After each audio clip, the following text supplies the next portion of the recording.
انہوں نے عرض کیا یا رسول اللہ صلی اللہ علیہ وسلم، میں ان سے اس وقت تک لڑوں کہ وہ ہمارے جیسے ہو جائیں؟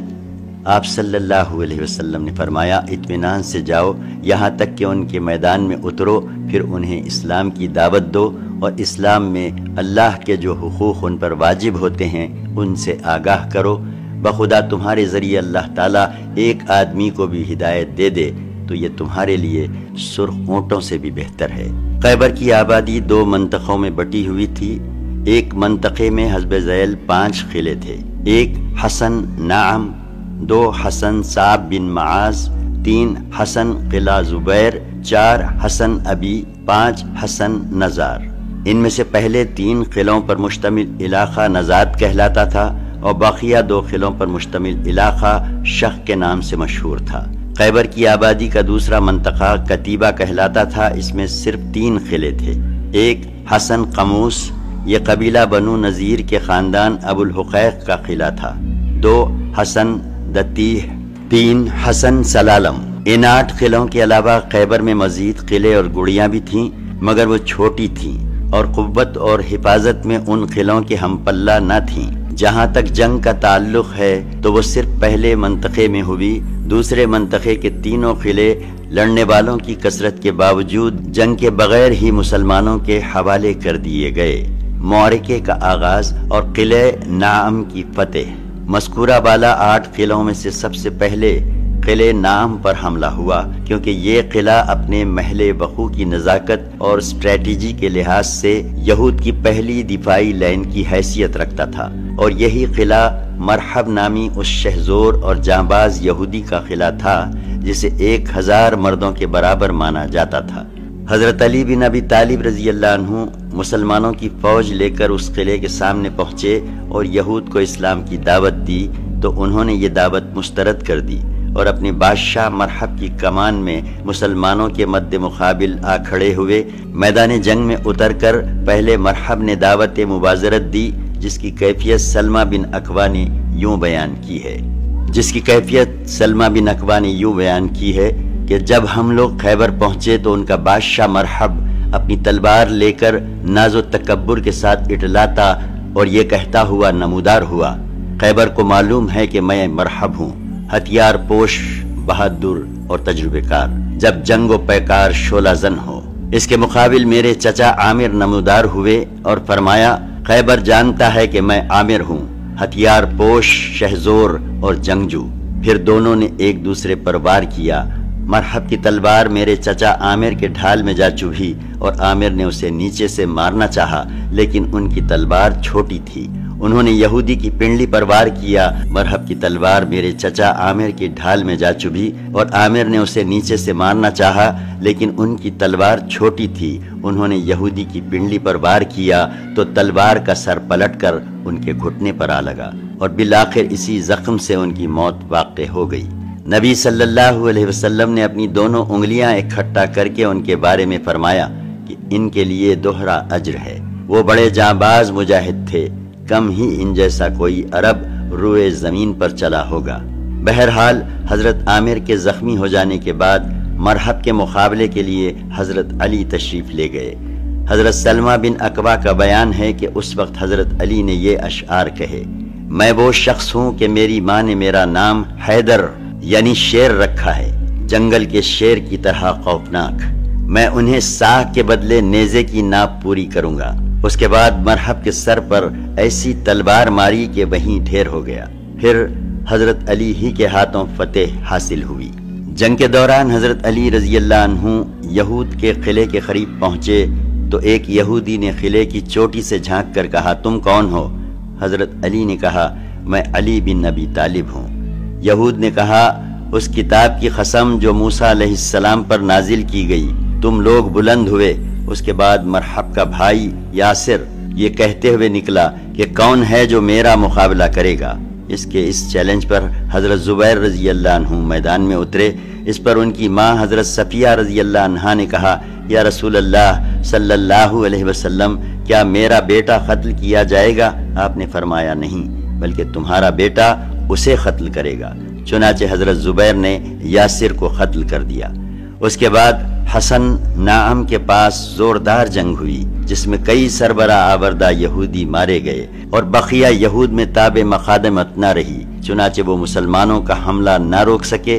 بعض مآخذ سے معلوم ہوتا ہے کہ یہ جنگ کئی دن جاری رہی اور اس میں مسلمانوں کو شدید مخادمت کا سامنا کرنا پڑا، تاہم یہود مسلمانوں کو زیر کرنے سے مایوس ہو چکے تھے، اس لیے چپکے اس قلعے سے منتقل ہو کر قلعے صعب میں چلے گئے اور مسلمانوں نے قلعے نعم پر قبضہ کر لیا۔ قلعہ صعب بن ماس کی فتح۔ قلعہ نعم کے بعد قلعہ صعب قوت و حفاظت کے لحاظ سے دوسرا سب سے بڑا مضبوط قلعہ تھا۔ مسلمانوں نے حضرت حباب بن منذر انصاری رضی اللہ عنہ کی کمان میں اس قلعے پر حملہ کیا اور 3 روز تک اسے گھیرے میں لیے رکھا۔ تیسرے دن رسول اللہ صلی اللہ علیہ وسلم نے اس قلعے کی فتح کے لیے خصوصی دعا فرمائی۔ ابن اسحاق کا بیان ہے کہ قبیلہ اسلم کی شاخ بنو سہم کے لوگ رسول اللہ صلی اللہ علیہ وسلم کی خدمت میں حاضر ہوئے اور عرض کیا، ہم لوگ چور ہو چکے ہیں اور ہمارے پاس کچھ نہیں ہے۔ آپ صلی اللہ علیہ وسلم نے فرمایا، یا اللہ، تجھے ان کا حال معلوم ہے، تو جانتا ہے کہ ان کے اندر قوت نہیں اور میرے پاس بھی کچھ نہیں کہ میں انہیں دوں، لہٰذا انہیں یہود کے ایسے قلعے کی فتح سے سرفراز فرما جو سب سے زیادہ کارآمد ہو اور جہاں سب سے زیادہ خوراک اور چربی دستیاب ہو۔ اس کے بعد لوگوں نے حملہ کیا اور اللہ عز و جل نے قلعے صعب بن ماس کی فتح عطا فرمائی۔ خیبر میں کوئی ایسا قلعہ نہ تھا جہاں اس قلعے سے زیادہ خوراک اور چربی رہی ہو۔ اور جب دعا فرمانے کے بعد نبی صلی اللہ علیہ وسلم نے مسلمانوں کو اس قلعے پر حملے کی دعوت دی تو حملہ کرنے میں بنو اسلم ہی پیش تھے۔ یہاں بھی قلعے کے سامنے مبازرت اور مار کاٹ ہوئی، پھر اسی روز سورج ڈوبنے سے پہلے قلعہ فتح ہو گیا اور مسلمانوں نے اس میں بعض منجنیق اور دبابے بھی پائے۔ ابن اسحاق کی اس روایت میں جس شدید بھکمری کا تذکرہ کیا گیا ہے اسی کا یہ نتیجہ تھا کہ لوگوں نے فتح حاصل ہوتے ہی گدھے ذبح کر دیے اور چولہوں پر ہانڈیاں چڑھا دیں، لیکن جب رسول اللہ صلی اللہ علیہ وسلم کو اس کا علم ہوا تو آپ نے گھریلو گدھے کے گوشت سے منع فرما دیا۔ قلعہ زبیر کی فتح۔ قلعہ نعم اور قلعہ صعب کی فتح کے بعد یہود نزات یا نتات کے سارے قلعوں سے نکل کر قلعہ زبیر میں جمع ہو گئے۔ یہ ایک محفوظ قلعہ تھا اور پہاڑ کی چوٹی پر واقع تھا۔ راستہ اتنا پرپیچ اور مشکل تھا کہ یہاں نہ سواروں کی رسائی ہو سکتی تھی نہ پیادوں کی، اس لیے رسول اللہ صلی اللہ علیہ وسلم نے اس کے گرد محاصرہ قائم کیا اور 3 روز تک محاصرہ کیے پڑے رہے۔ اس کے بعد ایک یہودی نے آ کر کہا، اے ابو القاسم، اگر آپ 1 مہینہ تک محاصرہ جاری رکھیں تو بھی انہیں کوئی پرواہ نہ ہوگی، البتہ ان کے پینے کا پانی اور چشمے زمین کے نیچے ہیں، یہ رات میں نکلتے ہیں، پانی پی لیتے ہیں اور لے لیتے ہیں، پھر قلعے میں واپس چلے جاتے ہیں اور آپ سے محفوظ رہتے ہیں۔ اگر آپ ان کا پانی بند کر دیں تو یہ گھٹنے ٹیک دیں گے۔ اس اطلاع پر آپ نے ان کا پانی بند کر دیا۔ اس کے بعد یہود نے باہر آ کر زبردست جنگ کی جس میں کئی مسلمان مارے گئے اور تقریباً 10 یہودی بھی کام آئے، لیکن قلعہ فتح ہو گیا۔ قلعہ ابی کی فتح۔ قلعہ زبیر سے شکست کھانے کے بعد یہود حصن ابی میں قلعہ بند ہو گئے، مسلمانوں نے اس کا بھی محاصرہ کر لیا۔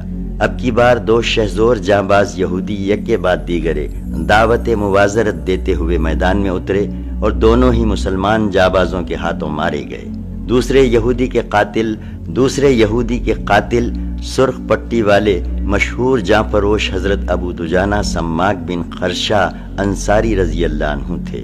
وہ دوسرے یہودی کو قتل کر کے نہایت تیزی سے قلعے میں جا گھسے اور ان کے ساتھ ہی اسلامی لشکر بھی قلعے میں جا گھسا۔ قلعے کے اندر کچھ دیر تک تو زوردار جنگ ہوئی، لیکن اس کے بعد یہودیوں نے قلعے سے کھسکنا شروع کر دیا اور بالآخر سب کے سب بھاگ کر قلعہ نزار میں پہنچ گئے، جو خیبر کے نصف اول یعنی پہلے منطقے کا آخری قلعہ تھا۔ قلعہ نزار کی فتح۔ یہ قلعہ علاقے کا سب سے مضبوط قلعہ تھا اور یہود کو تقریباً یقین تھا کہ مسلمان اپنی انتہائی کوشش صرف کر دینے کے باوجود اس قلعے میں داخل نہیں ہو سکتے، اس لیے اس قلعے میں انہوں نے عورتوں اور بچوں سمیت قیام کیا، جبکہ سابقہ 4 قلعوں میں عورتوں اور بچوں کو نہیں رکھا گیا تھا۔ مسلمانوں نے اس قلعے کا سختی سے محاصرہ کیا اور یہود پر سخت دباؤ ڈالا، لیکن قلعہ چونکہ ایک بلند اور محفوظ پہاڑی پر واقع تھا، اس لیے اس میں داخل ہونے کی کوئی صورت نہ بن پڑ رہی تھی۔ ادھر یہود قلعے سے باہر نکل کر مسلمانوں سے ٹکرانے کی جرت نہیں کر رہے تھے، البتہ تیر برسا کر اور پتھر پھینک کر سخت مقابلہ کر رہے تھے۔ جب اس قلعہ نزار کی فتح مسلمانوں کے لیے زیادہ دشوار محسوس ہونے لگی تو رسول اللہ صلی اللہ علیہ وسلم نے منجنیق کے آلات نصب کرنے کا حکم فرمایا، اور ایسا معلوم ہوتا ہے کہ مسلمانوں نے چند گولے پھینکے بھی، جس سے قلعے کی دیواروں میں شگاف پڑ گیا اور مسلمان اندر گھس گئے۔ اس کے بعد قلعے کے اندر سخت جنگ ہوئی اور یہود نے فاش اور بدترین شکست کھائی۔ وہ بقیہ قلعوں کی طرح اس قلعے سے چپکے کھسک کر نہ نکل سکے، بلکہ اس طرح بے محابہ بھاگے کہ اپنی عورتوں اور بچوں کو بھی ساتھ نہ لے جا سکے اور انہیں مسلمانوں کے رحم و کرم پر چھوڑ دیا۔ اس مضبوط قلعے کی فتح کے بعد خیبر کا نصف اول یعنی نزاد یا نتات اور شخ کا علاقہ فتح ہو گیا۔ اس علاقے میں چھوٹے کچھ مزید قلعے بھی تھے، لیکن اس قلعے کے فتح ہوتے ہی یہودیوں نے ان باقی ماندہ قلعوں کو بھی خالی کر دیا اور شہر خیبر کے دوسرے منطقے یعنی کتیبہ کی طرف بھاگ گئے۔ خیبر کے نصف ثانی کی فتح۔ نتات یا نزات اور شخ کا علاقہ فتح ہو چکا تو رسول اللہ صلی اللہ علیہ وسلم نے کتیبہ، دتیح اور سلاسم کے علاقے کا رخ کیا۔ سلاسم بنو نذیر کے ایک مشہور یہودی ابو الحقیق کا قلعہ تھا۔ ادھر نزات اور شخ یا نتات اور شخ کے علاقے سے شکست کھا کر بھاگنے والے سارے یہودی بھی یہیں پہنچے تھے اور نہایت ٹھوس قلعہ بندی کر لی تھی۔ اہل مغازی کے درمیان اختلاف ہے کہ یہاں کے تینوں قلعوں میں سے کسی قلعے پر جنگ ہوئی یا نہیں۔ ابن اسحاق کے بیان میں یہ صراحت ہے کہ قلعہ قاموس کو فتح کرنے کے لیے جنگ لڑی گئی، بلکہ اس کے سیاق سے یہ بھی معلوم ہوتا ہے کہ یہ قلعہ محض جنگ کے ذریعے فتح کیا گیا اور یہودیوں کی طرف سے خود سپردگی کے لیے یہاں کوئی بات چیت نہیں ہوئی۔ لیکن واقدی نے دو ٹوک لفظوں میں صراحت کی ہے کہ اس علاقے کے تینوں قلعے بات چیت کے ذریعے مسلمانوں کے حوالے کیے گئے۔ ممکن ہے قلعہ قاموس کی حوالگی کے لیے کسی قدر جنگ کے بعد گفت و شنید ہوئی، البتہ باقی دونوں قلعے کسی جنگ کے بغیر مسلمانوں کے حوالے کیے گئے۔ جب رسول اللہ صلی اللہ علیہ وسلم اس علاقے کتیبہ میں تشریف لائے تو وہاں کے باشندوں کا سختی سے محاصرہ کیا۔ یہ محاصرہ 14 روز جاری رہا۔ یہود اپنے قلعوں سے نکل ہی نہیں رہے تھے، یہاں تک کہ رسول اللہ صلی اللہ علیہ وسلم نے قصد فرمایا کہ منجنیق نصب فرمائیں۔ جب یہود کو تباہی کا یقین ہو گیا تو انہوں نے رسول اللہ صلی اللہ علیہ وسلم سے صلح کے لیے سلسلہ جنبانی کی۔ صلح کی بات چیت۔ پہلے ابن ابی الحقیق نے رسول اللہ صلی اللہ علیہ وسلم کے پاس پیغام بھیجا کہ کیا میں آپ کے پاس آ کر بات چیت کر سکتا ہوں؟ آپ صلی اللہ علیہ وسلم نے فرمایا ہاں، اور جب یہ جواب ملا تو اس نے آپ کے پاس حاضر ہو کر اس شرط پر صلح کر لی کہ قلعے میں جو فوج ہے اس کی جان بخشی کر دی جائے اور ان کے بال بچے انہی کے پاس رہیں گے، یعنی انہیں لونڈی اور غلام نہیں بنایا جائے گا، بلکہ وہ اپنے بال بچوں کو لے کر خیبر کی سرزمین سے نکل جائیں گے اور اپنے اموال، باغات، زمینیں، سونے، چاندی، گھوڑے، زرہیں رسول اللہ صلی اللہ علیہ وسلم کے حوالے کر دیں گے۔ صرف وہ کپڑا لے جائیں گے جو انسان کی پشت پر ہوگا۔ رسول اللہ صلی اللہ علیہ وسلم نے فرمایا، اور اگر تم لوگوں نے مجھ سے کچھ چھپایا تو پھر اللہ اور اس کے رسول بری الذمہ ہوں گے۔ یہود نے یہ شرط منظور کر لی اور مصالحت ہو گئی۔ اس مصالحت کے بعد تینوں قلعے مسلمانوں کے حوالے کر دیے گئے اور اس طرح خیبر کی فتح مکمل ہو گئی۔ ابو الحقیق کے دونوں بیٹوں کی بدعہدی اور ان کا قتل۔ اس معاہدے کے الرغم ابو الحقیق کے دونوں بیٹوں نے بہت سا مال غائب کر دیا۔ ایک کھال غائب کر دی جس میں مال اور حیی بن اخطب کے زیورات تھے۔ اسے حیی بن اخطب مدینہ سے بنو نذیر کی جلاوطنی کے وقت اپنے ہمراہ لایا تھا۔ ابن اسحاق کا بیان ہے کہ رسول اللہ صلی اللہ علیہ وسلم کے پاس کنانہ بن ابی الحقیق لایا گیا۔ اس کے پاس بنو نذیر کا خزانہ تھا، لیکن آپ نے دریافت کیا تو اس نے یہ تسلیم کرنے سے انکار کر دیا کہ اسے خزانے کی جگہ کے بارے میں کوئی علم ہے۔ اس کے بعد ایک یہودی نے آ کر بتایا کہ میں کنانہ کو روزانہ اس ویرانے کا چکر لگاتے ہوئے دیکھتا تھا۔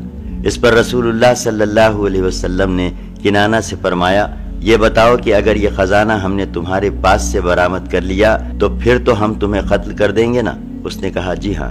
آپ نے ویرانہ کھودنے کا حکم دیا اور اس سے کچھ خزانہ برآمد ہوا۔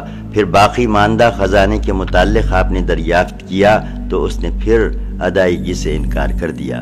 اس پر آپ صلی اللہ علیہ وسلم نے اسے حضرت زبیر کے حوالے کر دیا اور فرمایا اسے سزا دو، یہاں تک کہ اس کے پاس جو کچھ ہے وہ سب کا سب ہمیں حاصل ہو جائے۔ حضرت زبیر نے اس کے سینے پر چخماق کی ٹھوکریں ماری یہاں تک کہ اس کی جان پر بن آئی۔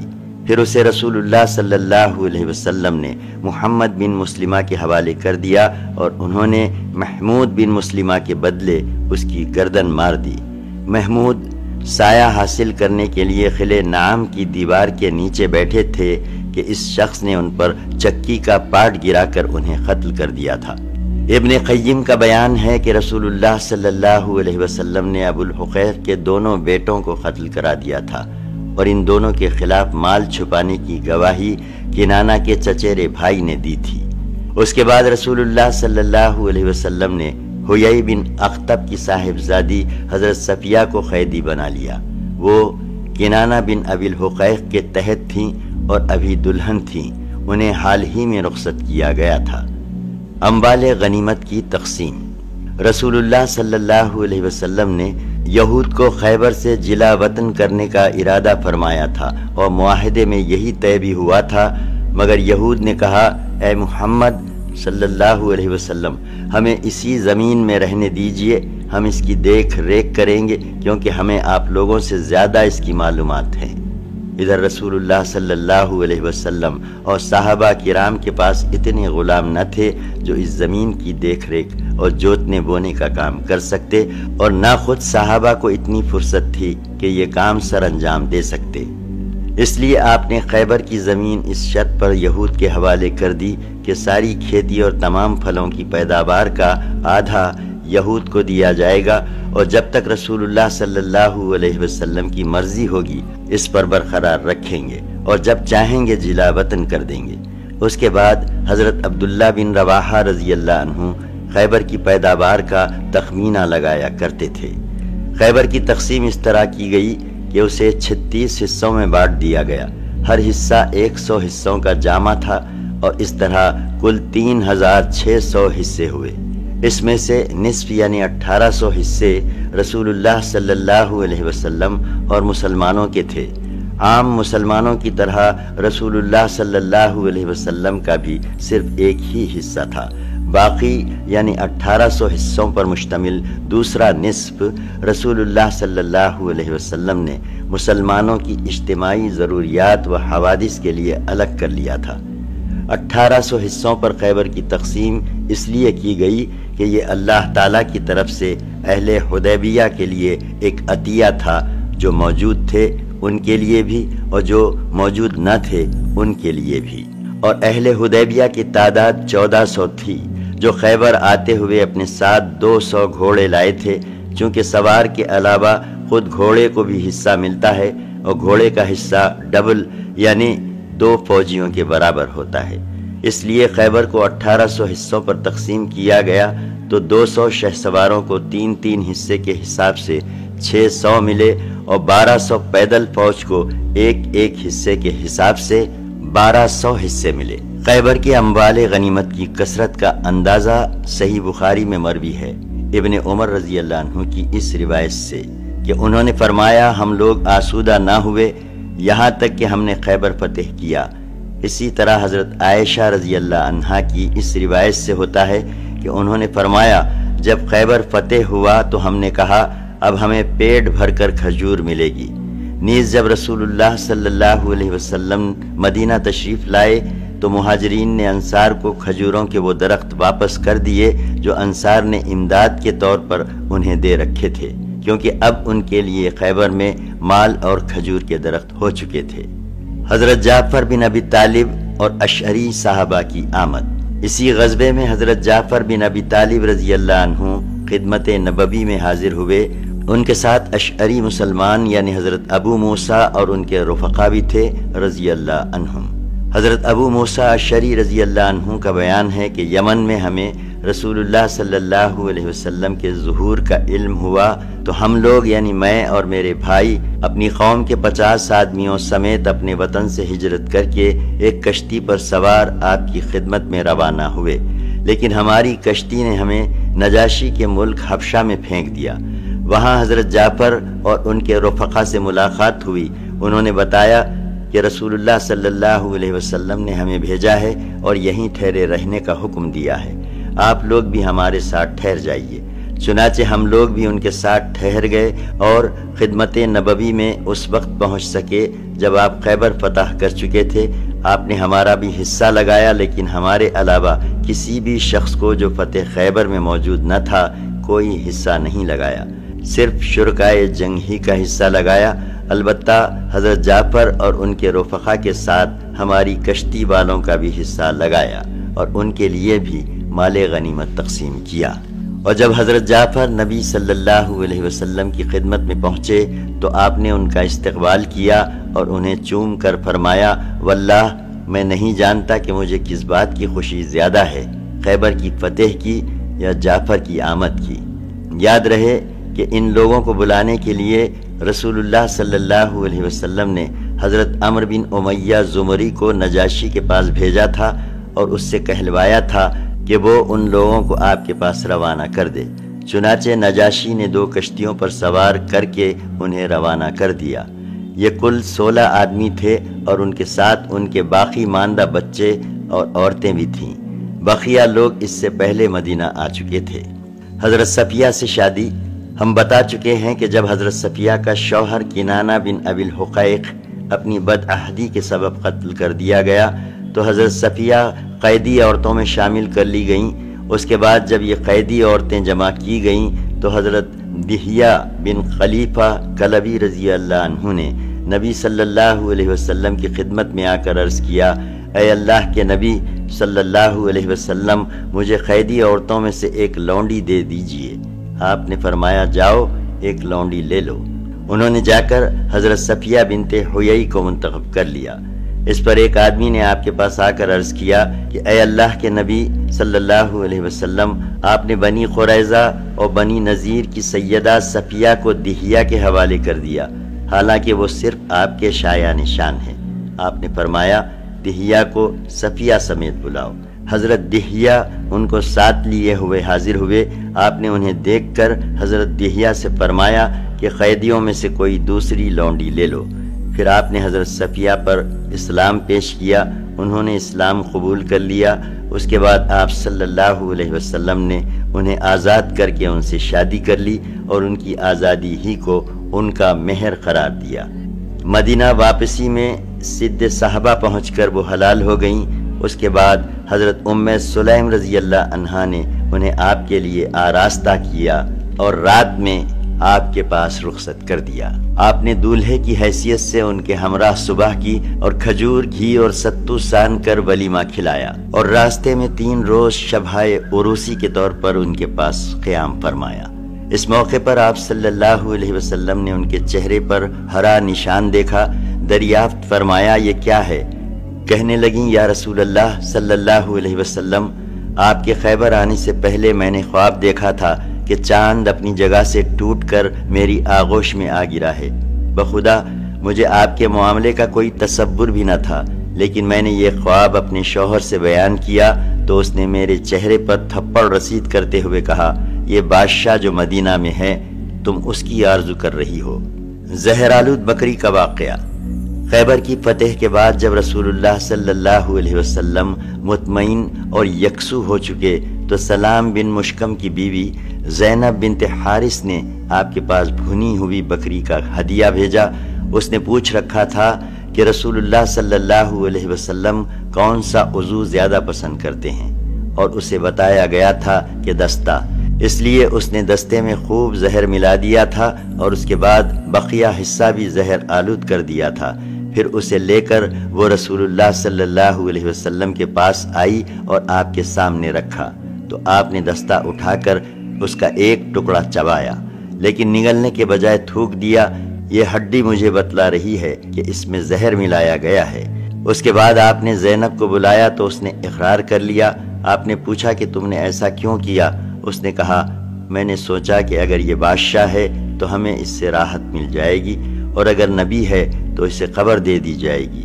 اس پر آپ صلی اللہ علیہ وسلم نے اسے معاف کر دیا۔ اس موقع پر آپ کے ساتھ حضرت بشر بن برا بن معرور رضی اللہ عنہ بھی تھے۔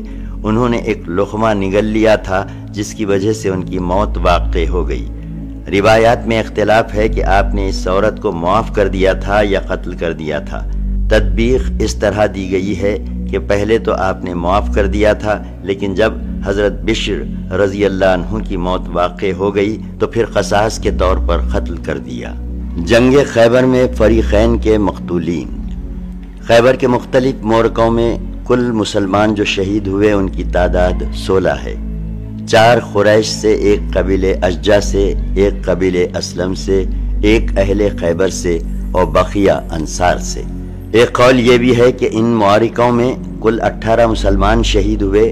علامہ منصور پوری نے 19 لکھا ہے۔ پھر وہ لکھتے ہیں، اہل سیر نے شہدائے خیبر کی تعداد 15 لکھی ہے، مجھے تلاش کرتے ہوئے 23 نام ملے ہیں۔ زنیب بن وائلہ کا نام صرف باقدی نے اور زنیب بن حبیب کا نام صرف تبری نے لیا ہے۔ بشر بن برا بن معرور کا انتقال خاتمہ جنگ کے بعد زہرآلود گوشت کھانے سے ہوا، جو نبی صلی اللہ علیہ وسلم کے لیے زینب یہودیہ نے بھیجا تھا۔ بشر بن عبد المنذر کے بارے میں 2 روایات ہیں، ایک بدر میں شہید ہوئے، 2 جنگ خیبر میں شہید ہوئے۔ میرے نزدیک روایت اول قوی ہے۔ دوسرے فریق یعنی یہود کے مقتولین کی تعداد 93 ہے۔ فدق، رسول اللہ صلی اللہ علیہ وسلم نے خیبر پہنچ کر محیصہ بن مسعود رضی اللہ عنہ کو اسلام کی دعوت دینے کے لیے فدق کے یہود کے پاس بھیج دیا تھا، لیکن اہل فدق نے اسلام قبول کرنے میں دیر کی، مگر جب اللہ نے خیبر فتح فرما دیا تو ان کے دلوں میں رعب پڑ گیا اور انہوں نے رسول اللہ صلی اللہ علیہ وسلم کے پاس آدمی بھیج کر اہل خیبر کے معاملے کے مطابق فدق کی نصف پیداوار دینے کی شرائط پر مصالحت کی پیشکش کی۔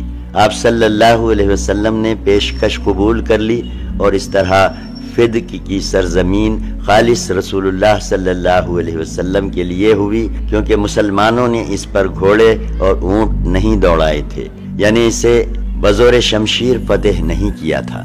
وادی القری، وادی القری، رسول اللہ صلی اللہ علیہ وسلم خیبر سے فارغ ہوئے تو وادی القری تشریف لے گئے۔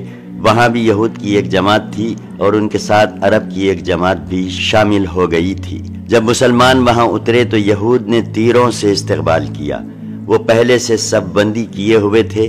رسول اللہ صلی اللہ علیہ وسلم کا ایک غلام مارا گیا، لوگوں نے کہا کہ اس کے لیے جنت مبارک ہو۔ نبی صلی اللہ علیہ وسلم نے فرمایا، ہرگز نہیں، اس ذات کی قسم جس کے ہاتھ میں میری جان ہے، اس نے جنگ خیبر میں مال غنیمت کی تقسیم سے پہلے اس میں سے جو چادر چرائی تھی وہ آگ بن کر اس پر بھڑک رہی ہے۔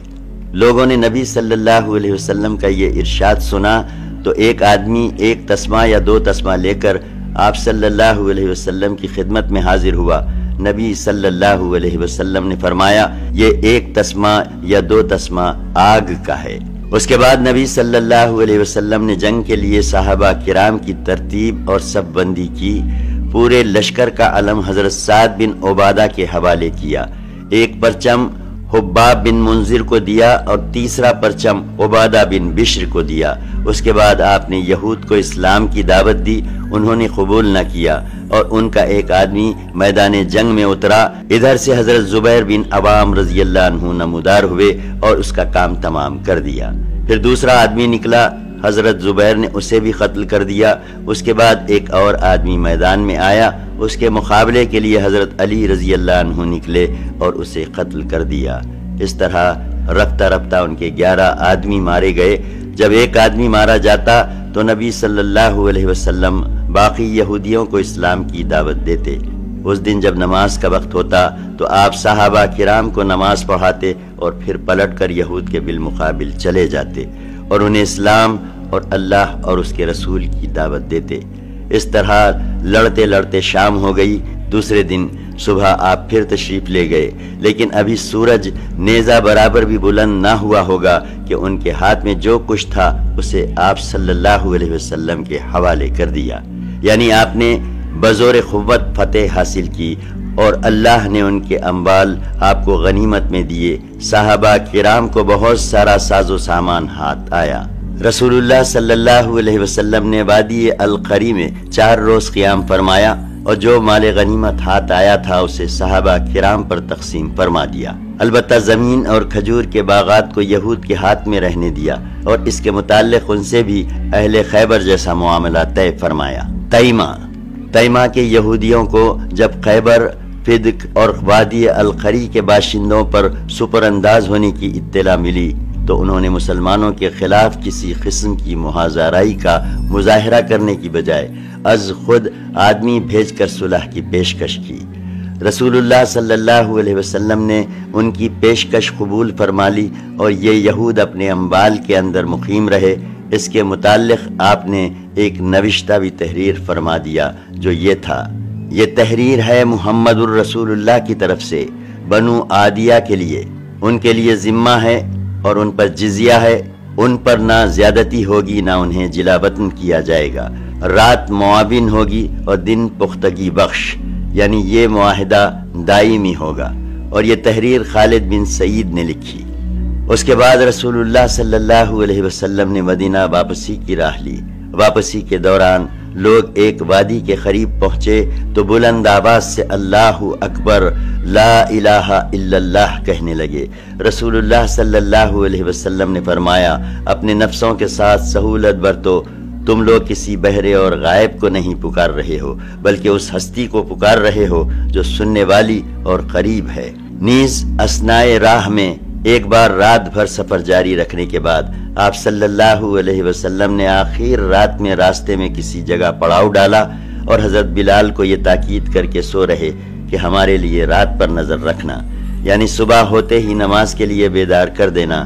لیکن حضرت بلال کی بھی آنکھ لگ گئی، وہ پورب کی طرف منہ کر کے اپنی سواری پر ٹیک لگائے بیٹھے تھے کہ سو گئے۔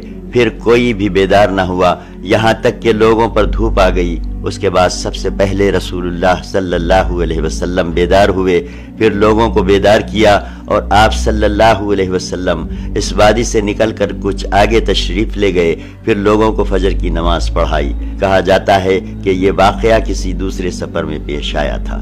خیبر کے معرکوں کی تفصیلات پر غور کرنے سے معلوم ہوتا ہے کہ نبی صلی اللہ علیہ وسلم کی واپسی یا تو سن 7 ہجری کے سفر کے آخر میں ہوئی تھی یا پھر ربیع الاول کے مہینے میں۔ سریہ آبان بن سعید۔ نبی صلی اللہ علیہ وسلم سارے سپہ سالاروں سے زیادہ اچھی طرح یہ بات جانتے تھے کہ حرام مہینوں کے خاتمے کے بعد مدینہ کو مکمل طور پر خالی چھوڑ دینا تدبر اور دور اندیشی کے بالکل خلاف ہے۔ درآں حالانکہ مدینہ کے گرد و پیش ایسے بدو مقیم ہیں جو لوٹ مار اور ڈاکہ زنی کے لیے مسلمانوں کی غفلت کے منتظر رہتے ہیں۔ اسی لیے جن ایام میں آبان بن سعید اپنا فرض ادا کر کے واپس پلٹے تو نبی صلی اللہ علیہ وسلم سے خیبر میں ملاقات ہوئی۔ اس وقت آپ خیبر فتح فرما چکے تھے۔ اغلب یہ ہے کہ یہ سریہ سفر سن 7 ہجری میں بھیجا گیا تھا، اس کا ذکر صحیح بخاری میں آیا ہے۔ حافظ ابن حجر لکھتے ہیں کہ مجھے اس سریے کا حال معلوم نہ ہو سکا۔ غزوہ ذات الرقاع سن 7 ہجری۔ جب رسول اللہ صلی اللہ علیہ وسلم احزاب کے 3 بازوؤں میں سے 2 مضبوط بازوؤں کو توڑ کر فارغ ہو گئے تو تیسرے بازو کی طرف توجہ کا بھرپور موقع مل گیا۔ تیسرا بازو وہ بدو تھے جو نجد کے صحرا میں خیمہ زن تھے اور رہ رہ کر لوٹ مار کی کارروائیاں کرتے رہتے تھے۔ چونکہ یہ بدو کسی آبادی یا شہر کے باشندے نہ تھے اور ان کا قیام مکانات اور قلعوں کے اندر نہ تھا، اس لیے اہل مکہ اور باشندگان خیبر کی بنسبت ان پر پوری طرح قابو پا لینا اور ان کے شر و فساد کی آگ مکمل طور پر بجھا دینا سخت دشوار تھا۔ لہٰذا ان کے حق میں صرف خوفزدہ کرنے والی تادیدی کارروائیاں ہی مفید ہو سکتی تھیں۔ چونکہ ان بددعوں پر رعب اور دبدبا قائم کرنے کی غرض سے اور بقول دیگر مدینہ کے اطراف میں چھاپا مارنے کے ارادے سے جمع ہونے والے بددعوں کو پراگندہ کرنے کی غرض سے نبی صلی اللہ علیہ وسلم نے ایک تادیدی حملہ فرمایا جو غزوہ ذات الرقاع کے نام سے معروف ہے۔ عام اہل مغازی نے اس غزوے کا تذکرہ سن 4 ہجری میں کیا ہے، لیکن امام بخاری نے اس کا زمانہ وقوع سن 7 ہجری بتایا ہے۔ چونکہ اس غزوے میں حضرت ابو موسیٰ اشعری رضی اللہ عنہ اور حضرت ابو ہریرہ رضی اللہ عنہ نے شرکت کی تھی، لہٰذا یہ اس بات کی دلیل ہے کہ یہ غزوہ خیبر کے بعد پیش آیا تھا۔ مہینہ غالباً ربیع الاول کا تھا، کیونکہ حضرت ابو ہریرہ اس وقت مدینہ پہنچ کر حلقہ بگوش اسلام ہوئے تھے جب رسول اللہ صلی اللہ علیہ وسلم خیبر کے لیے مدینہ سے جا چکے تھے۔ پھر حضرت ابو ہریرہ مسلمان ہو کر سیدھے خدمت نبوی صلی اللہ علیہ وسلم میں خیبر پہنچے، اور جب پہنچے تو خیبر فتح ہو چکا تھا۔ اسی طرح حضرت ابو موسیٰ اشعری حبش سے اس وقت خدمت نبوی صلی اللہ علیہ وسلم میں پہنچے تھے جب خیبر فتح ہو چکا تھا، لہٰذا غزوہ ذات الرقاع میں ان دونوں صحابہ کی شرکت اس بات کی دلیل ہے کہ یہ غزوہ خیبر کے بعد ہی کسی وقت پیش آیا تھا۔ اہل سیر نے اس غزوے کے متعلق جو کچھ ذکر کیا ہے اس کا خلاصہ یہ ہے کہ نبی صلی اللہ علیہ وسلم نے قبیلہ انمار یا بنو اسفان کی 2 شاخوں بنو ثعلبہ اور بنو محارب کے اجتماع کی خبر سن کر مدینہ کا انتظام حضرت ابو ذر یا حضرت عثمان بن عفان رضی اللہ عنہما کے حوالے کیا، اور جھٹ 400 یا 700 صحابہ کرام کی معیت میں بلاد نجد کا رخ کیا۔ پھر مدینے سے 2 دن کے فاصلے پر مقام نخل پہنچ کر بنو اسفان کی ایک جمعیت سے سامنا ہوا، لیکن جنگ نہیں ہوئی۔ البتہ آپ نے اس موقع پر صلاۃ خوف یعنی حالت جنگ والی نماز پڑھائی۔ صحیح بخاری میں حضرت ابو موسیٰ اشعری رضی اللہ عنہ سے مروی ہے کہ ہم لوگ رسول اللہ صلی اللہ علیہ وسلم کے ہمراہ نکلے۔ ہم 6 آدمی تھے اور ایک ہی اونٹ تھا جس پر باری باری سوار ہوتے تھے، اس سے ہمارے قدم چھلنی ہو گئے، میرے بھی دونوں پاؤں زخمی ہو گئے اور ناخن جھڑ گیا، چنانچہ ہم لوگ اپنے پاؤں پر چیتھڑے لپیٹے رہتے تھے، اسی لیے اس کا نام ذات الرقاع یعنی چیتھڑوں والا پڑ گیا، کیونکہ ہم نے اس غزوے میں اپنے پاؤں پر چیتھڑے اور پٹیاں باندھ اور لپیٹ رکھی تھی۔ اور صحیح بخاری ہی میں حضرت جابر رضی اللہ عنہ سے یہ روایت ہے کہ ہم لوگ ذات الرقاع میں نبی صلی اللہ علیہ وسلم کے ہمراہ تھے۔ دستور یہ تھا کہ جب ہم کسی سایہ دار درخت پر پہنچتے تو اسے نبی صلی اللہ علیہ وسلم کے لیے چھوڑ دیتے تھے۔ ایک بار نبی صلی اللہ علیہ وسلم نے پڑاؤ ڈالا اور لوگ درخت کا سایہ حاصل کرنے کے لیے ادھر ادھر کانٹے دار درختوں کے درمیان بکھر گئے۔ رسول اللہ صلی اللہ علیہ وسلم بھی ایک درخت کے نیچے اترے اور اسی درخت سے تلوار لٹکا کر سو گئے۔ حضرت جابر فرماتے ہیں کہ ہمیں بس ایک نیند آئی تھی کہ اتنے میں ایک مشرک نے آ کر رسول اللہ صلی اللہ علیہ وسلم کی تلوار سونت لی اور بولا، تم مجھ سے ڈرتے ہو؟ آپ صلی اللہ علیہ وسلم نے فرمایا نہیں۔ اس نے کہا، تب تمہیں مجھ سے کون بچائے گا؟ آپ صلی اللہ علیہ وسلم نے فرمایا، اللہ۔ حضرت جابر کہتے ہیں کہ ہمیں اچانک رسول اللہ صلی اللہ علیہ وسلم پکار رہے تھے۔ ہم پہنچے تو دیکھا کہ ایک اعرابی آپ صلی اللہ علیہ وسلم کے پاس بیٹھا ہے۔ آپ صلی اللہ علیہ وسلم نے فرمایا، میں سویا تھا اور اس نے میری تلوار سونت لی۔ اتنے میں جاگ گیا اور سوتی ہوئی تلوار اس کے ہاتھ میں تھی۔ اس نے مجھ سے کہا، تمہیں مجھ سے کون بچائے گا؟ میں نے کہا، اللہ۔ تو اب یہ وہی شخص بیٹھا ہوا ہے۔ پھر رسول اللہ صلی اللہ علیہ وسلم نے اسے عتاب نہ کیا۔ ابو عوانہ کی روایت میں اتنی تفصیل اور ہے کہ جب آپ صلی اللہ علیہ وسلم نے اس کے سوال کے جواب میں اللہ کہا تو تلوار اس کے ہاتھ سے گر پڑی۔ پھر وہ تلوار رسول اللہ صلی اللہ علیہ وسلم نے اٹھا لی اور فرمایا، اب تمہیں مجھ سے کون بچائے گا؟ اس نے کہا، آپ صلی اللہ علیہ وسلم اچھے پکڑنے والے ہوئے، یعنی احسان کیجئے۔ آپ صلی اللہ علیہ وسلم نے فرمایا، تم شہادت دیتے ہو کہ اللہ کے سوا کوئی معبود نہیں اور میں اللہ کا رسول ہوں؟ اس نے کہا، میں آپ صلی اللہ علیہ وسلم سے عہد کرتا ہوں کہ آپ صلی اللہ علیہ وسلم سے لڑائی نہیں کروں گا اور نہ آپ صلی اللہ علیہ وسلم سے لڑائی کرنے والوں کا ساتھ دوں گا۔ حضرت جابر کا بیان ہے کہ اس کے بعد آپ صلی اللہ علیہ وسلم نے اس کی راہ چھوڑ دی اور اس نے اپنی قوم میں جا کر کہا، میں تمہارے یہاں سب سے اچھے انسان کے پاس سے آ رہا ہوں۔ صحیح بخاری کی ایک روایت میں بیان کیا گیا ہے کہ نماز کی اقامت کہی گئی اور آپ صلی اللہ علیہ وسلم نے ایک گروہ کو 2 رکعت نماز پڑھائی، پھر وہ لوگ پیچھے چلے گئے اور آپ صلی اللہ علیہ وسلم نے دوسرے گروہ کو 2 رکعت نماز پڑھائی۔ اس طرح نبی صلی اللہ علیہ وسلم کی 4 رکعتیں ہوئیں اور صحابہ کرام کی 2 رکعتیں۔ اس روایت کے سیاق سے معلوم ہوتا ہے کہ یہ نماز مذکورہ واقعے کے بعد ہی پڑھی گئی تھی۔ صحیح بخاری کی روایت میں، جسے مزدد نے ابو عوانہ سے اور انہوں نے ابو بشر سے روایت کیا ہے، بتایا گیا ہے کہ اس آدمی کا نام غورث بن حارث تھا۔ ابن حجر کہتے ہیں کہ باقیدی کے نزدیک اس واقعے کی تفصیلات میں یہ بیان کیا گیا ہے کہ اس اعرابی کا نام داسور تھا اور اس نے اسلام قبول کر لیا تھا، لیکن باقیدی کے کلام سے بظاہر معلوم ہوتا ہے کہ یہ الگ الگ 2 واقعات تھے جو 2 الگ الگ غزووں میں پیش آئے تھے، واللہ اعلم۔ اس غزوے سے واپسی میں صحابہ کرام نے ایک مشرک عورت کو گرفتار کر لیا۔ اس پر اس کے شوہر نے نظر مانی کہ وہ اصحاب محمد صلی اللہ علیہ وسلم کے اندر ایک خون بہا کر رہے گا، چنانچہ وہ رات کے وقت آیا۔ رسول اللہ صلی اللہ علیہ وسلم نے دشمن سے مسلمانوں کی حفاظت کے لیے 2 آدمیوں یعنی عباد بن بشر اور عمار بن یاسر رضی اللہ عنہما کو پہرے پر مامور کر رکھا تھا۔ جس وقت وہ آیا، حضرت عباس کھڑے نماز پڑھ رہے تھے۔ اس نے اسی حالت میں ان کو تیر مارا۔ انہوں نے نماز توڑے بغیر تیر نکال کر پھینک دیا۔ اس نے دوسرا اور تیسرا تیر مارا، لیکن انہوں نے نماز نہ توڑی اور سلام پھیر کر ہی فارغ ہوئے۔ پھر اپنے ساتھی کو جگایا۔ ساتھی نے حالات جان کر کہا، سبحان اللہ، آپ نے مجھے جگا کیوں نہ دیا؟ انہوں نے کہا، میں ایک سورہ پڑھ رہا تھا، گوارا نہ ہوا کہ اسے کاٹ دوں۔ سنگ دل اعراب کو مرعوب اور خوفزدہ کرنے میں اس غزوے کا بڑا اثر رہا۔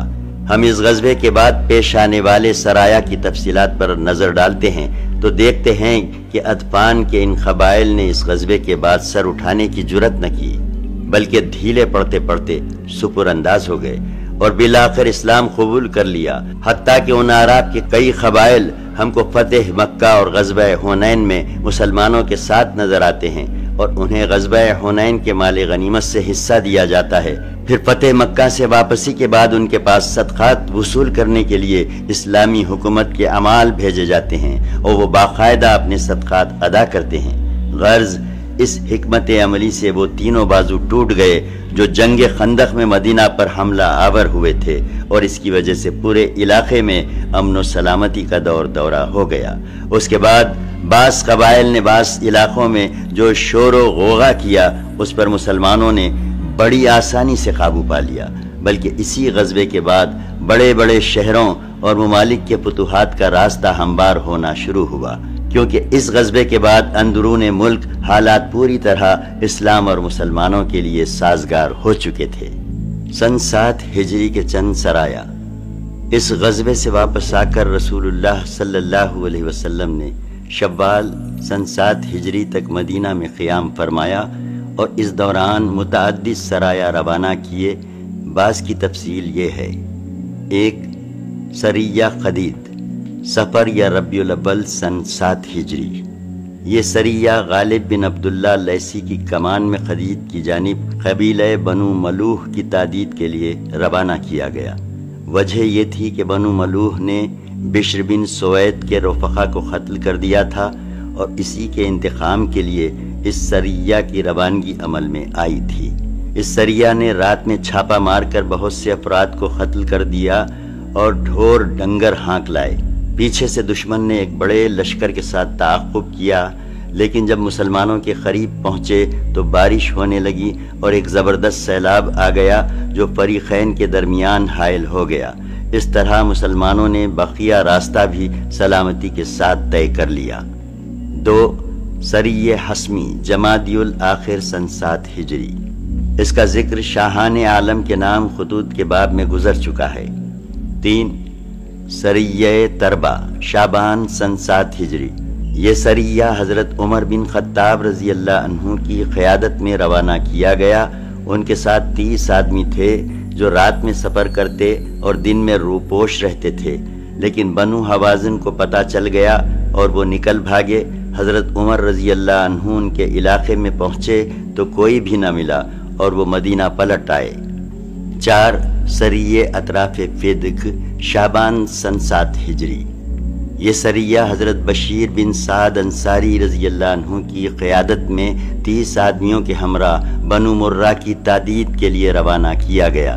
حضرت بشیر نے ان کے علاقے میں پہنچ کر بھیڑ بکریاں اور چوپائے ہانک لیے اور واپس ہو گئے۔ رات میں دشمن نے آ لیا، مسلمانوں نے جم کر تیر اندازی کی، لیکن بالآخر بشیر اور ان کے رفقا کے تیر ختم ہو گئے، ان کے ہاتھ خالی ہو گئے اور اس کے نتیجے میں سب کے سب قتل کر دیے گئے۔ صرف بشیر زندہ بچے، انہیں زخمی حالت میں اٹھا کر فدق لایا گیا اور وہ وہیں یہود کے پاس مقیم رہے یہاں تک کہ ان کے زخم مندمل ہو گئے۔ اس کے بعد وہ مدینہ آئے۔ 5 سریہ میفع، رمضان سن 7 ہجری۔ یہ سریہ حضرت غالب بن عبداللہ لیثی کی قیادت میں بنو عوال اور بنو عبد ثعلبہ کی تعدید کے لیے، اور کہا جاتا ہے کہ قبیلہ جوہینہ کی شاخ ہرقات کی تعدید کے لیے روانہ کیا گیا۔ مسلمانوں کی تعداد 130 تھی اور انہوں نے دشمن پر یکجائی حملہ کیا اور جس نے بھی سر اٹھایا اسے قتل کر دیا، پھر چوپائے اور بھیڑ بکریاں ہانک لائے۔ اسی سریے میں حضرت اسامہ بن زید رضی اللہ عنہ نے نہیک بن مرداس کو لا الہ الا اللہ کہنے کے باوجود قتل کر دیا تھا، اور اس پر نبی صلی اللہ علیہ وسلم نے بطور عتاب فرمایا تھا کہ تم نے اس کا دل چیر کر کیوں نہ معلوم کر لیا کہ وہ سچا تھا یا جھوٹا۔ 6 سریہ خیبر، شوال سن 7 ہجری۔ یہ سریہ 30 سواروں پر مشتمل تھا اور حضرت عبداللہ بن رواحہ رضی اللہ عنہ کی قیادت میں بھیجا گیا تھا۔ وجہ یہ تھی کہ اسیر یا بشیر بن زرام بنو ازپان کو مسلمانوں پر چڑھائی کرنے کے لیے جمع کر رہا تھا۔ مسلمانوں نے اسیر کو یہ امید دلا کر کہ رسول اللہ صلی اللہ علیہ وسلم اسے خیبر کا گورنر بنا دیں گے، اس کے 30 رفقا سمیت اپنے ساتھ چلنے پر آمادہ کر لیا، لیکن قرقرہ نیار پہنچ کر فریقین میں بدگمانی پیدا ہو گئی، جس کے نتیجے میں اسیر اور اس کے 30 ساتھیوں کو جان سے ہاتھ دھونے پڑے۔ 7 سریہ یمن و جبار، شوال سن 7 ہجری۔ یہ بنو اسپان اور کہا جاتا ہے کہ بنو فزارہ اور بنو ازرا کے علاقے کا نام ہے۔ یہاں حضرت بشیر بن کعب انصاری رضی اللہ عنہ کو 300 مسلمانوں کی معیت میں روانہ کیا گیا۔ مقصود ایک بڑی جمعیہ کو پراگندہ کرنا تھا جو مدینہ پر حملہ آور ہونے کے لیے جمع ہو رہی تھی۔ مسلمان راتوں رات سفر کرتے اور دن میں چھپے رہتے تھے۔ جب دشمن کو حضرت بشیر کی آمد کی خبر ہوئی تو وہ بھاگ کھڑا ہوا۔ حضرت بشیر نے بہت سے جانوروں پر قبضہ کیا، 2 آدمی بھی قید کیے، اور جب ان دونوں کو لے کر خدمت نبوی صلی اللہ علیہ وسلم میں مدینہ پہنچے تو دونوں نے اسلام قبول کر لیا۔ 8 سریہ عنابہ، اسے امام ابن قیم نے عمرہ قضاء سے قبل سن 7 ہجری کے سرایہ میں شمار کیا ہے۔ اس کا خلاصہ یہ ہے کہ قبیلہ جشم بن معاویہ کا ایک شخص بہت سے لوگوں کو ساتھ لے کر غابہ آیا۔ وہ چاہتا تھا کہ بنو قیس کو مسلمانوں سے لڑنے کے لیے جمع کرے۔ نبی صلی اللہ علیہ وسلم نے حضرت ابو حضرت کو صرف 2 آدمیوں کے ہمراہ روانہ فرمایا۔ حضرت ابو حضرت نے کوئی ایسی جنگی حکمت عملی اختیار کی کہ دشمن کو شکست فاش ہوئی اور وہ بہت سے اونٹ اور بھیڑ بکریاں ہانک لائے۔ عمرہ قضاء، امام حاکم کہتے ہیں یہ خبر تواتر کے ساتھ ثابت ہے کہ جب ذیقات کا چاند ہو گیا تو نبی صلی اللہ علیہ وسلم نے اپنے صحابہ کرام کو حکم دیا کہ اپنے عمرے کی قضاء کے طور پر عمرہ کریں اور کوئی بھی آدمی جو حدیبیہ میں حاضر تھا پیچھے نہ رہے۔ چنانچہ اس مدت میں جو لوگ شہید ہو چکے تھے انہیں چھوڑ کر بقیہ سبھی لوگ روانہ ہوئے، اور اہل حدیبیہ کے علاوہ کچھ اور لوگ بھی عمرہ کرنے کے لیے ہمراہ نکلے۔ اس طرح تعداد 2000 ہو گئی، عورتیں اور بچے ان کے علاوہ تھے۔ رسول اللہ صلی اللہ علیہ وسلم نے اس موقع پر ابو رحم غفاری رضی اللہ عنہ کو مدینہ میں اپنا جانشین مقرر کیا، 60 اونٹ ساتھ لیے اور ناجیہ بن جندب اسلمی کو ان کی دیکھ بھال کا کام سونپا۔ ذوالحلیفہ سے عمرہ کا احرام باندھا اور لبیک کی صدا لگائی۔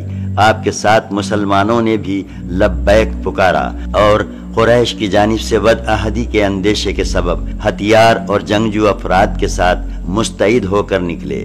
جب وادی یاجج پہنچے تو سارے ہتھیار یعنی ڈھال، سپر، تیر، نیزے سب رکھ دیے اور ان کی حفاظت کے لیے اوس بن قولی انصاری رضی اللہ عنہ کی ماتحتی میں 200 آدمی وہیں چھوڑ دیے اور سوار کا ہتھیار اور میان میں رکھی ہوئی تلواریں لے کر مکہ میں داخل ہوئے۔ رسول اللہ صلی اللہ علیہ وسلم مکہ میں داخلے کے وقت اپنی قصبہ نامی اونٹنی پر سوار تھے۔ مسلمانوں نے تلواریں حمائل کر رکھی تھیں اور رسول اللہ صلی اللہ علیہ وسلم کو گھیرے میں لیے ہوئے لبیک پکار رہے تھے۔ مشرکین مسلمانوں کا تماشا دیکھنے کے لیے گھروں سے نکل کر کعبہ کے شمال میں واقع جبل قیقعان پر جا بیٹھے تھے۔ انہوں نے آپس میں باتیں کرتے ہوئے کہا تھا کہ تمہارے پاس ایک ایسی جماعت آ رہی ہے جسے یثرب کے بخار نے توڑ ڈالا ہے۔ اس لیے نبی صلی اللہ علیہ وسلم نے صحابہ کرام کو حکم دیا کہ وہ پہلے 3 چکر دوڑ کر لگائیں، البتہ رکن یمانی اور حجر اسود کے درمیان صرف چلتے ہوئے گزریں۔ کل 7 چکر دوڑ کر لگانے کا حکم محض اس لیے نہیں دیا گیا کہ رحمت و شفقت مقصود تھی۔ اس حکم کا منشا یہ تھا کہ مشرکین آپ کی قوت کا مشاہدہ کر لیں۔ اس کے علاوہ آپ نے صحابہ کرام کو استباح کا بھی حکم دیا تھا۔ استباح کا مطلب یہ ہے کہ دایاں کندھا کھلا رکھیں اور چادر داہنی بغل کے نیچے سے گزار کر آگے پیچھے دونوں جانب سے اس کا دوسرا کنارہ بائیں کندھے پر ڈال لیں۔ رسول اللہ صلی اللہ علیہ وسلم مکے میں اس پہاڑی گھاٹی کے راستے سے داخل ہوئے جو ہجون پر نکلتی ہے۔ مشرکین نے آپ کو دیکھنے کے لیے لائن لگا رکھی تھی۔ آپ مسلسل لبیک کہہ رہے تھے، یہاں تک کہ حرم پہنچ کر اپنی چھڑی سے حجر اسود کو چھوا، پھر طواف کیا۔ مسلمانوں نے بھی طواف کیا۔ اس وقت حضرت عبداللہ بن رواحہ رضی اللہ عنہ تلوار حمائل کیے رسول اللہ صلی اللہ علیہ وسلم کے آگے آگے چل رہے تھے اور رجز کے یہ اشعار پڑھ رہے تھے: کفار کے پوتو، ان کا راستہ چھوڑ دو، راستہ چھوڑ دو کہ ساری بھلائی اس کے پیغمبر ہی میں ہے۔ رحمان نے اپنی تنزیل میں اتارا ہے، یعنی ایسے صحیفوں میں جن کی تلاوت اس کے پیغمبر پر کی جاتی ہے۔ اے پروردگار، میں ان کی بات پر ایمان رکھتا ہوں اور اسے قبول کرنے ہی کو حق جانتا ہوں کہ بہترین قتل وہ ہے جو اللہ کی راہ میں ہو۔ آج ہم اس کی تنزیل کے مطابق تمہیں ایسی مار ماریں گے کہ کھوپڑی اپنی جگہ سے چھٹک جائے گی اور دوست کو دوست سے بے خبر کر دے گی۔ حضرت انس رضی اللہ عنہ کی روایت میں یہ بھی مذکور ہے کہ اس پر حضرت عمر بن خطاب رضی اللہ عنہ نے کہا: اے ابن رواحہ، تم رسول اللہ صلی اللہ علیہ وسلم کے سامنے اور اللہ کے حرم میں شعر کہہ رہے ہو۔ نبی کریم صلی اللہ علیہ وسلم نے فرمایا: اے عمر، انہیں رہنے دو، کیونکہ یہ ان کے اندر تیر کے مار سے بھی زیادہ تیز ہے۔ رسول اللہ صلی اللہ علیہ وسلم اور مسلمانوں نے 3 چکر دوڑ کر لگائے۔ مشرکین نے دیکھا تو کہنے لگے: یہ لوگ جن کے متعلق ہم سمجھ رہے تھے کہ بخار نے انہیں توڑ دیا ہے، یہ تو ایسے اور ایسے لوگوں سے بھی زیادہ طاقتور ہیں۔ طواف سے فارغ ہو کر آپ صلی اللہ علیہ وسلم نے صفا و مروہ کی سعی کی۔ اس وقت آپ کی ہدی یعنی قربانی کے جانور مروہ کے پاس کھڑے تھے۔ آپ نے سعی سے فارغ ہو کر فرمایا: یہ قربان گاہ ہے اور مکے کی ساری گلیاں قربان گاہ ہیں۔ اس کے بعد مروہ ہی کے پاس جانوروں کو قربان کر دیا، پھر وہیں سر منڈایا۔ مسلمانوں نے بھی ایسا ہی کیا۔ اس کے بعد کچھ لوگوں کو یاجج بھیج دیا گیا، وہ ہتھیاروں کی حفاظت کریں اور جو لوگ حفاظت پر مامور تھے وہ آ کر اپنا عمرہ ادا کر لیں۔ رسول اللہ صلی اللہ علیہ وسلم نے مکہ میں 3 روز قیام فرمایا۔ چوتھے دن صبح ہوئی تو مشرکین نے حضرت علی رضی اللہ عنہ کے پاس آ کر کہا: اپنے صاحب سے کہو کہ ہمارے یہاں سے روانہ ہو جائیں، کیونکہ مدت گزر چکی ہے۔ اس کے بعد رسول اللہ صلی اللہ علیہ وسلم مکہ سے نکل آئے اور مقام صرف میں اتر کر قیام فرمایا۔ مکہ سے آپ کی روانگی کے وقت پیچھے پیچھے حضرت حمزہ رضی اللہ عنہ کی صاحبزادی بھی چچا چچا پکارتے ہوئے آ گئیں۔ انہیں حضرت علی نے لے لیا۔ اس کے بعد حضرت علی، حضرت جعفر اور حضرت زید کے درمیان ان کے متعلق اختلاف اٹھ کھڑا ہوا۔ ہر ایک مدعی تھا کہ وہی ان کی پرورش کا زیادہ حقدار ہے۔ نبی صلی اللہ علیہ وسلم نے حضرت جعفر کے حق میں فیصلہ کیا کیونکہ اس بچی کی خالہ انہی کی زوجیت میں تھی۔ اسی عمرہ میں نبی صلی اللہ علیہ وسلم نے حضرت میمونہ بنت حارث عامریہ رضی اللہ عنہا سے شادی کی۔ اس مقصد کے لیے رسول اللہ صلی اللہ علیہ وسلم نے مکہ پہنچنے سے پہلے حضرت جعفر بن ابی طالب رضی اللہ عنہ کو اپنے آگے حضرت میمونہ کے پاس بھیج دیا تھا اور انہوں نے اپنا معاملہ حضرت عباس کو سونپ دیا تھا، چونکہ حضرت میمونہ کی بہن حضرت ام الفضل انہی کی زوجیت میں تھیں۔ حضرت عباس رضی اللہ عنہ نے حضرت میمونہ رضی اللہ عنہ کی شادی نبی صلی اللہ علیہ وسلم سے کر دی۔ پھر آپ صلی اللہ علیہ وسلم نے مکے سے واپسی کے وقت حضرت ابو رافع کو پیچھے چھوڑ دیا کہ وہ حضرت میمونہ کو سوار کر کے آپ کی خدمت میں لے آئیں۔ چنانچہ آپ صرف پہنچے تو وہ آپ کی خدمت میں پہنچا دی گئیں۔ اس عمرے کا نام عمرہ قضا یا تو اس لیے پڑا کہ یہ عمرہ حدیبیہ کی قضا کے طور پر تھا، یا اس لیے کہ یہ حدیبیہ میں طے کردہ صلح کے مطابق کیا گیا تھا، اور اس طرح کی مصالحت کو عربی میں قضا اور مقاضا کہتے ہیں۔ اس دوسری وجہ کو محققین نے راحج قرار دیا ہے۔ نیز اس عمرے کو 4 نام سے بھی یاد کیا جاتا ہے: عمرہ قضا، عمرہ قضیہ، عمرہ قصاص اور عمرہ صلح۔ چند اور سرایہ: 1. سریہ ابو العوجہ، ذی الحجہ سن 7 ہجری۔ رسول اللہ صلی اللہ علیہ وسلم نے 50 آدمیوں کو حضرت ابو العوجہ کی سرکردگی میں بنو سلیم کو اسلام کی دعوت دینے کے لیے روانہ کیا، لیکن جب بنو سلیم کو اسلام کی دعوت دی گئی تو انہوں نے جواب میں کہا کہ تم جس بات کی دعوت دیتے ہو ہمیں اس کی کوئی ضرورت نہیں۔ پھر انہوں نے سخت لڑائی کی جس میں ابو العوجہ زخمی ہو گئے، تاہم مسلمانوں نے دشمن کے 2 آدمی قید کیے۔ 2. سریہ غالب بن عبداللہ، صفر سن 8 ہجری۔ انہی 200 آدمیوں کے ہمراہ فدق کے اطراف میں حضرت بشیر بن سعد کے رفقا کی شہادت گاہ میں بھیجا گیا تھا۔ ان لوگوں نے دشمن کے جانوروں پر قبضہ کیا اور ان کے متعدد افراد قتل کیے۔ 3. سریہ ذات الاطلاح، بیت الاول سن 8 ہجری۔ اس سریہ کی تفصیل یہ ہے کہ بنو خزاعہ نے مسلمانوں پر حملہ کرنے کے لیے بڑی جمعیت فراہم کر رکھی تھی۔ رسول اللہ صلی اللہ علیہ وسلم کو علم ہوا تو آپ صلی اللہ علیہ وسلم نے کعب بن عمیر رضی اللہ عنہ کی سرکردگی میں صرف 15 صحابہ کو ان کی جانب روانہ فرمایا۔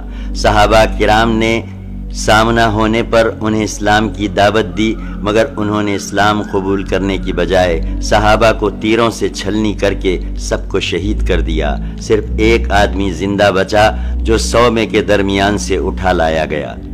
4. سریہ ذات الارخ، ربیع الاول سن 8 ہجری۔ اس کا واقعہ یہ ہے کہ بنو حوازن نے بار بار دشمنوں کو کمک پہنچائی تھی، اس لیے 25 آدمیوں کی کمان دے کر حضرت شجاع بن وہب اسدی رضی اللہ عنہ کو ان کی جانب روانہ کیا گیا۔ یہ لوگ دشمن کے جانور ہانک لائے، لیکن جنگ اور چھیڑ چھاڑ کی نوبت نہیں آئی۔ معرکہ موتا، اردن میں بلقا کے قریب ایک آبادی کا نام ہے جہاں سے بیت المقدس 2 مرحلے پر واقع ہے۔ زیر بحث معرکہ یہیں پیش آیا تھا۔ یہ سب سے بڑا خونریز معرکہ تھا جو مسلمانوں کو رسول اللہ صلی اللہ علیہ وسلم کی حیات مبارکہ میں پیش آیا، اور یہی معرکہ عیسائی ممالک کی فتوحات کا پیش خیمہ ثابت ہوا۔ اس کا زمانہ وقوع جمادی الاولیٰ سن 8 ہجری مطابق اگست یا ستمبر 629 عیسوی ہے۔ معرکے کا سبب، اس معرکے کا سبب یہ ہے کہ رسول اللہ صلی اللہ علیہ وسلم نے حارث بن عمیر ازدی رضی اللہ عنہ کو اپنا خط دے کر حاکم بصرہ کے پاس روانہ کیا تو انہیں قیصر روم کے گورنر شرجیل بن عمرو غسانی نے، جو بلقا پر مامور تھا، گرفتار کر لیا اور مضبوطی کے ساتھ باندھ کر ان کی گردن مار دی۔ یاد رہے کہ سفیروں اور قاصدوں کا قتل نہایت بدترین جرم تھا جو اعلان جنگ کے برابر بلکہ اس سے بھی بڑھ کر سمجھا جاتا تھا۔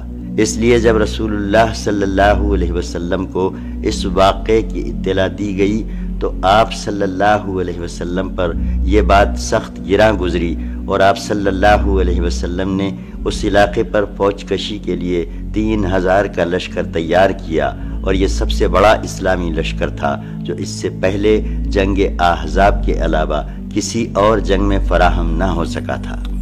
لشکر کے امراء اور رسول اللہ صلی اللہ علیہ وسلم کی وصیت۔ رسول اللہ صلی اللہ علیہ وسلم نے اس لشکر کا سپہ سالار حضرت زید بن حارثہ رضی اللہ عنہ کو مقرر کیا اور فرمایا کہ اگر زید قتل کر دیے جائیں تو جعفر، اور جعفر قتل کر دیے جائیں تو عبداللہ بن رواحہ سپہ سالار ہوں گے۔